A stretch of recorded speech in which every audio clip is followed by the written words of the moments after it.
दावा रिन्ची शेर्पा अर्थात् दावा रिन्ची पनि भनेर मलाई चिनिन्छ।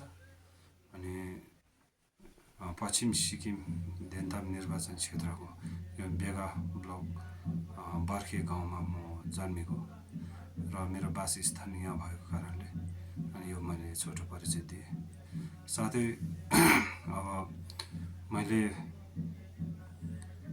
1995मा अर्थात् 1994को लास्ट अन्तिमतिर मैले मेरो यो गाउँ छोडेर मैले साउथ इन्डिया मैसूर नाम्डोलिङ गुम्बा मोनास्ट्रीमा चाहिँ यसरी अध्ययन गरेर अनि त्यसको बादमा मैले सेटा सकेँ 2009मा सकेर फेरि अन्य ठाउँहरूमा मैले धेरै अब यसरी बौद्ध धर्मको अवलम्बीहरूलाई यसरी ज्ञानको बौद्ध धर्मको विषय लिएर केही अब ज्ञानको कुराहरू बाँडिदिँदै सिकाउँदै आएँ। अनि फेरि 2023मा मैले फेरि नाम्डोलिङ मोनास्ट्री मैसूर कर्नाटकमा मजुर टुटे होइसेल शान्तिलिङ भन्ने रिट्रिट सेन्टर छ, त्यहाँ गएर मैले फेरि 3 वर्षको लागि यसरी बौद्ध धर्मको अध्ययन मात्रै नभएर ध्यान साधना गर्नको लागि पनि मैले 3 वर्ष 3 महिनाको लागि यसरी गएको थियौँ र गएर आज चाहिँ म यसरी फर्केर मेरो वासस्थानमा आइपुगेको छु र यस प्रकार छ मेरो छोटो एउटा जानकारी चाहिँ हजुरले सबैलाई म यो छोटो मेरो व्यक्तिगत म यहाँ राख्न चाहन्छु। जिज्ञासा हुन्छ कि सर, हजुर, जसमा तपाईँले बाहिर गएर पढ्नुपर्छ भन्ने प्रेरणा चाहिँ कहाँबाट पाउनुभयो? यो चाहिँ अब हाम्रो यो ठाउँ चाहिँ अब अलिकति दुर्गम क्षेत्र थियो। अहिले पो अलिक अब डेभलप भएर अलिकति अब बाटोघाटोको सुविधा, पहिला हामीले अब 94को समयमा 1994को समय सम्झ्यो भने यो ठाउँहरू त गोठ पालेर बस्ने ठाउँहरू थियो। यो हाम्रो यो अब फारसहरू थियो होइन, यो हाम्रो ठाउँहरू पनि धेरै दुर्गम क्षेत्र। अनि बिस्तारै बिस्तारै अहिले अलिकति विकसित भएर अहिले अब राम्रो हुँदैछ, बाटोघाटो पनि आयो र त्यति समयमा शिक्षाको अध्ययन एकदमै कम्ती थियो र मलाई चाहिँ लाग्थ्यो कि अब बौद्ध धर्मको अब अवलम्बीहरूलाई मैले पनि एउटा बौद्ध धर्मको केही न केही ज्ञानहरू सिकेर बाँड्न सक्ने मेरो एकदम चाहना थियो।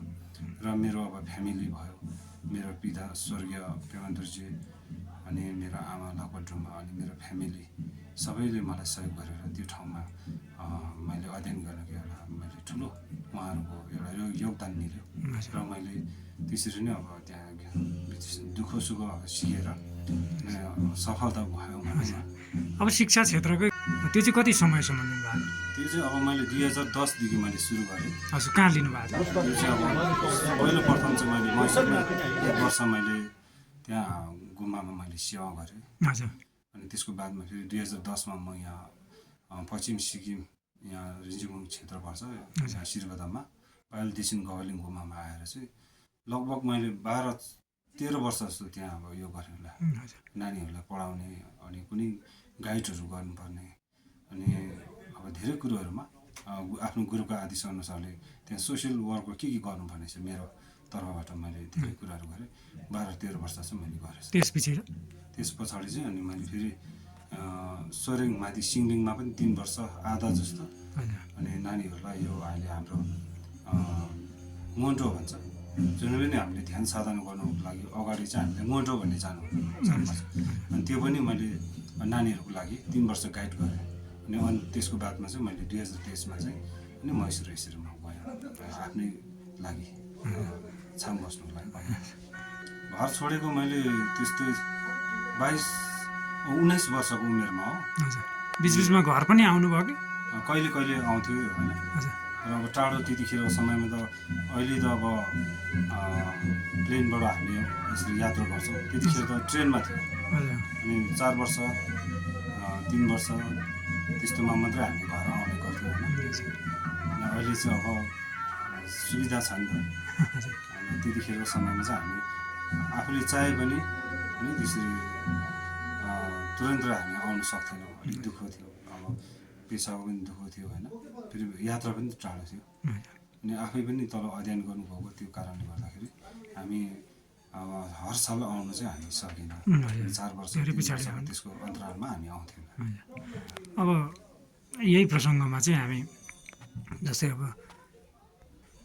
यसरी उच्च शिक्षा र बौद्धिकतालाई हामी सिरोपर राखेर अब स्वदेश अब घर फर्किनु भएपछि अबको यात्रा कस्तो रहन्छ?